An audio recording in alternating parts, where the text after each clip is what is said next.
नमस्कार. मी डॉक्टर योगेश पतिंगे, सहाय्यक प्राध्यापक GS college of commerce Wardha. व्यावसायिक वित्त बिझनेस फायनान्सच्या या लेक्चरमध्ये मी आपले स्वागत करतो. इन्व्हेंटरी मॅनेजमेंट याची प्रॉब्लेम्स आपल्याला सुरुवात करायची होती. मागच्या लेक्चरमध्ये मी तुम्हाला त्याचे फॉर्म्युले आणि त्या फॉर्म्युल्याचा अर्थ, प्रॉब्लेम्स कसे सॉल्व्ह करायचे, त्या सगळ्या पद्धतीचं एक मार्गदर्शन मागच्या लेक्चरमध्ये मी तुम्हाला केलेलं आहे. फॉर्म्युले हे इंग्लिशमध्येच आहेत. जसं ईओक्यू आपण इकॉनॉमिक ऑर्डर क्वांटिटी, ए मीन्स अॅन्युअल कन्झम्पशन, ओ म्हणजे ऑर्डरिंग कॉस्ट, सीचा फॉर्म्युला जो आहे तो आहे cost of material per unit multiplied by carrying cost percentage. तर मग प्रॉब्लेम जे आहेत ते आपल्याला इंग्लिशमध्ये सॉल्व्ह करायचे, जसं तुम्हाला माहिती आहे, थेरी ही मराठीमध्ये राहील. तर मग आजपासून आपण प्रॉब्लेमला सुरुवात करतो आहे. पण प्रॉब्लेमला सुरुवात करायच्या अगोदर एक थोडक्यात याची जी एक पार्श्वभूमी आहे ते परत एक 5 मिनिटांमध्ये रिवाइज करतो आणि आपण परत या प्रॉब्लेमला इथे सुरुवात करतो. प्रॉब्लेमची जी मेकॅनिझम आहे ते असं राहील की प्रॉब्लेम ऑलरेडी मी ते सॉल्व्ह करून ठेवलेला असेल, कारण आपल्याला वेळ वाचवायचा आहे आणि मग जो एक लिहिण्यामध्ये आणि समजून सांगण्यात वेळ लागेल, वेळेची कमतरता असल्यामुळे आणि आपल्याला ऑनलाईन व्हिडिओ कॅप्चरिंगचे लिमिटेशन असल्यामुळे हा एक मध्यम मार्ग आपण काढलेला आहे की अगोदर प्रॉब्लेम मी इथे सॉल्व्ह करून घेईल आणि त्यानंतर मग स्टेप बाय स्टेप तुम्हाला समजावून सांगेल. त्यासोबतच मग जे गुगल ड्राईव्ह अकाउंट आहे त्यावर तुम्हाला त्याची लिंक शेअर केल्या जाईल आणि त्या लिंक मध्ये अजून काही प्रॉब्लेम्स तुम्हाला प्रॅक्टिससाठी पाहायला मिळतील, करायला मिळतील. तर ह्या सगळ्या गोष्टींची एक ओळख, एक माहिती तुम्हाला असायला पाहिजे. त्यासाठी आपण हे सगळं करतो आहे.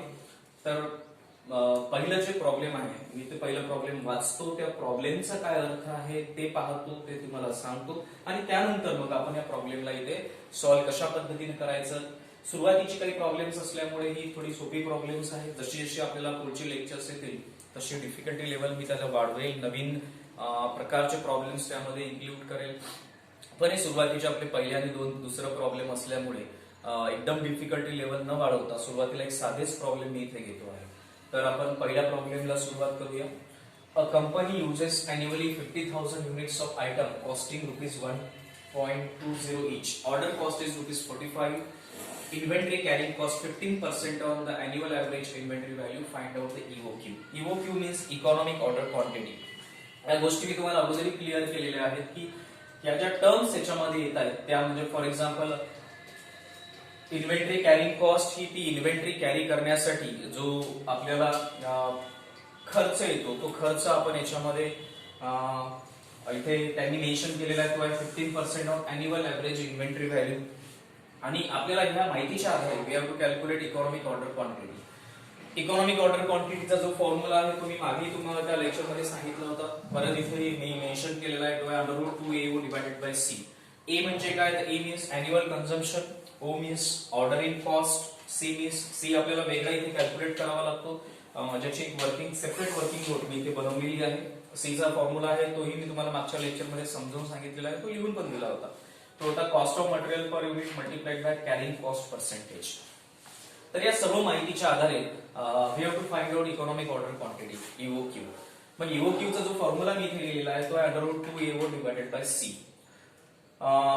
सुरुवातीला ज्या व्हॅल्यूज आपल्याला अगोदर दिलेल्या आहेत, ऑलरेडी दिलेल्या आहेत, त्या आपण याच्यामध्ये टाकूया आणि ज्या काढायच्या त्या मग आपण वर्किंग नोट इथे स्पेशल आपण बनवलेली आहे. मग 2 मल्टिप्लाइड बाय ए म्हणजे अॅन्युअल कन्झम्पशन. तर आपल्याला प्रॉब्लेम मध्येच दिलेला आहे company uses annually 50,000 units of item. युजेसचा शब्द इथे आहे की त्या कंपनीचं जे कन्झम्पशन आहे ते 50,000 युनिट्सचं आहे.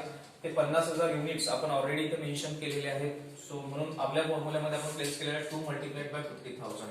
ओ मीन्स ऑर्डरिंग कॉस्ट. तर इथे ऑर्डरिंग कॉस्ट पण दिलेली आहे. Order cost is ₹45.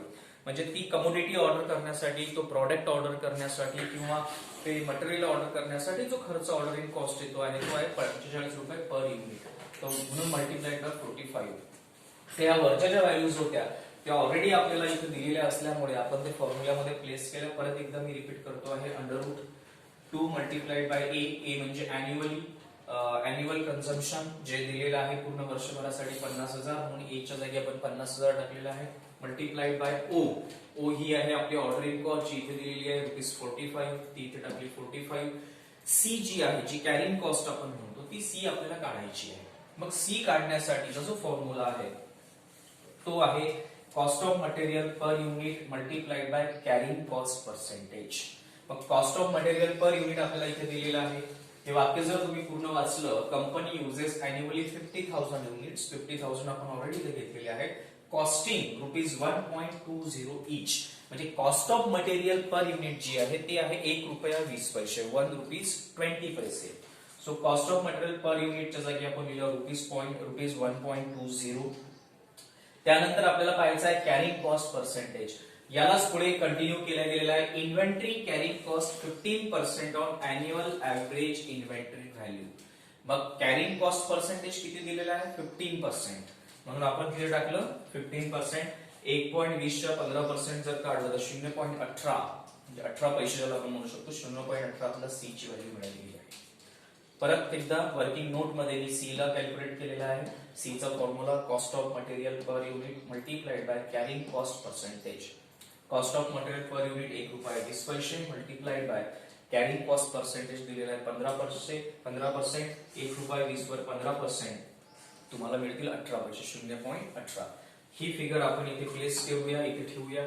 45,000 divided by 0.18. याला अंडर रूट मध्ये 45,000 डिवाइडेड बाय 0.18. तर आपलं उत्तर येतं इकॉनॉमिक ऑर्डर क्वांटिटी आहे 5,000 युनिट्स.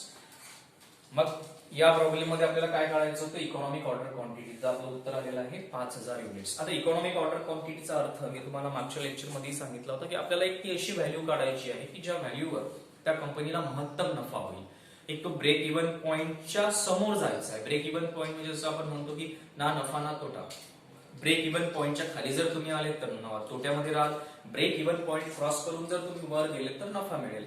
तर मग ब्रेक इव्हन पॉइंट क्रॉस करून वर जेव्हा आपण जाऊ तेव्हा मग 5,000 युनिट्सचं जर एक काय म्हणू शकतो आपण, ती क्वांटिटी जर त्यांची असेल, प्रोडक्शन जर त्यांचं असेल, तर आपण एक म्हणू शकतो की एक त्यांचं ती इकॉनॉमिक ऑर्डर क्वांटिटी आहे की तिथून त्यांचा तो नफा स्टार्ट होईल. त्या कंपनीचा, ज्या कंपनीचा आपण प्रॉब्लेम सॉल्व्ह केला आहे इन्व्हेंटरी मॅनेजमेंट मध्ये, तेवढे 5,000 युनिट्स त्यांचं एक पूर्ण टर्न ओव्हर असला पाहिजे. ती झाली इकॉनॉमिक ऑर्डर क्वांटिटी.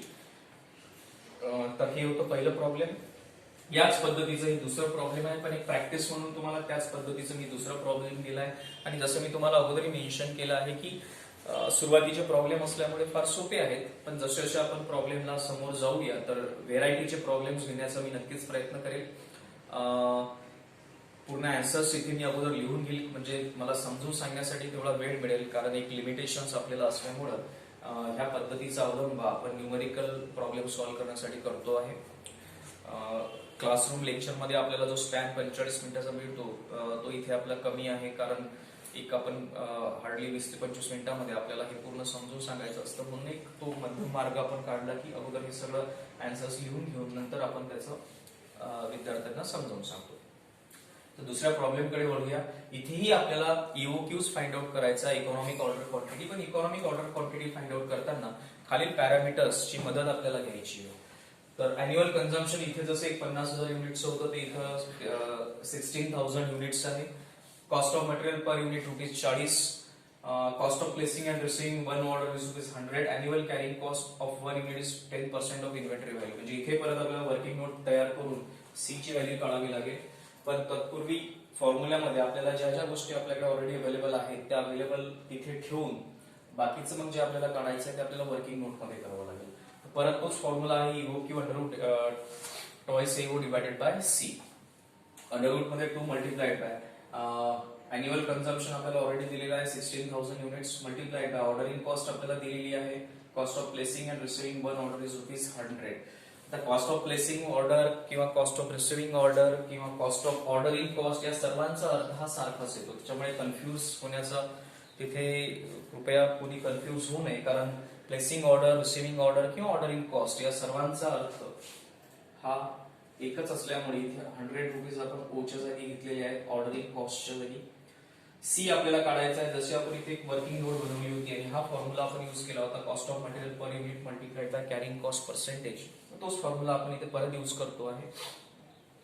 तर मग सी मध्ये cost of material per unit आपल्याला दिलेला आहे ₹40 multiplied by annual carrying cost दिलेली आहे 10%. ते 40 मल्टिप्लाइड बाय 10%, सी ची व्हॅल्यू आपली आली 4. तर ती सी ची व्हॅल्यू आपण इथे पुटअप केली 4. याला सॉल्व्ह केलं आणि जो इकॉनॉमिक ऑर्डर क्वांटिटी आली ती आली 894.427 युनिट्स. तुम्ही याला 894 युनिट्स म्हणून घेऊ शकता किंवा जास्त बेटर त्याला 894 युनिट्स म्हणूनच राहील, कारण आपल्याला ही व्हॅल्यू आपण 5च्या समोर क्रॉस न केल्यामुळे त्याला पूर्ण संख्येमध्ये जर घ्यायचं असेल तर 894 युनिट्स ही जास्त बेटर राहील. तर मग इथे जेव्हा आपल्याला 894 युनिट्स मिळतात म्हणजे याचा अर्थ असा आहे की या प्रॉब्लेम मध्ये ती जी इकॉनॉमिक ऑर्डर क्वांटिटी आहे असू द्या त्याचं अॅन्युअल कन्झम्पशन 16,000 युनिट्स राहील, पण त्या कंपनीला जो नफा प्राप्त होतो आहे, नफा मिळतो आहे तो 894.427 युनिटच्या समोर मिळतो आहे. म्हणून एक जो आपण ब्रेक इव्हन पॉइंटचा विचार करतो किंवा इकॉनॉमिक ऑर्डर क्वांटिटीचा विचार करतो तो असतो की निदान एवढं टर्नओव्हर ही त्या कंपनीचं झालं पाहिजे म्हणजे जेणेकरून ती कंपनी नफ्यामध्ये राहील. म्हणून इकॉनॉमिक ऑर्डर क्वांटिटीचाच अर्थ नेमका हा आहे की तुम्हाला अशी क्वांटिटी शोधून काढायची आहे की ज्याच्यामध्ये एक तुम्हाला एक प्रॉपर व्हॅल्यू मिळेल की ज्या आधारे जो टर्नओव्हर जर झाला तर ती कंपनी त्याद्वारे नफ्यामध्ये राहील. म्हणून या दोन्ही प्रॉब्लेम मध्ये जसं इथे यूक्यू आपण 5000 युनिट्स काढलं, इथे यूक्यू आपण 894.427 युनिट काढलं आणि दोन्ही याच्यामध्ये वर्किंग नोट मध्ये आपण सी ची व्हॅल्यू काढली. सी चा फॉर्म्युला जो आहे तो तुम्हाला लक्षात ठेवावा लागेल. Cost of placing, cost of material per unit multiplied by carrying cost percentage, ह्या दोन्ही व्हॅल्यू रेडीमेड प्रॉब्लेम मध्ये दिलेल्या आहेत. कुठे कुठे आपल्याला व्हॅल्यूज पण डिराईव्ह कराव्या लागतात, काढाव्या लागतात, कारण नेमकं कारण असं राहतं की सुरुवातीचे काही प्रॉब्लेम्स असल्यामुळे ते थोडे मी सोप्या अशा पद्धतीचे घेतले आहेत, पण येणारे काही प्रॉब्लेम्स आपण निश्चितच वेगवेगळ्या पद्धतीचे घेऊ.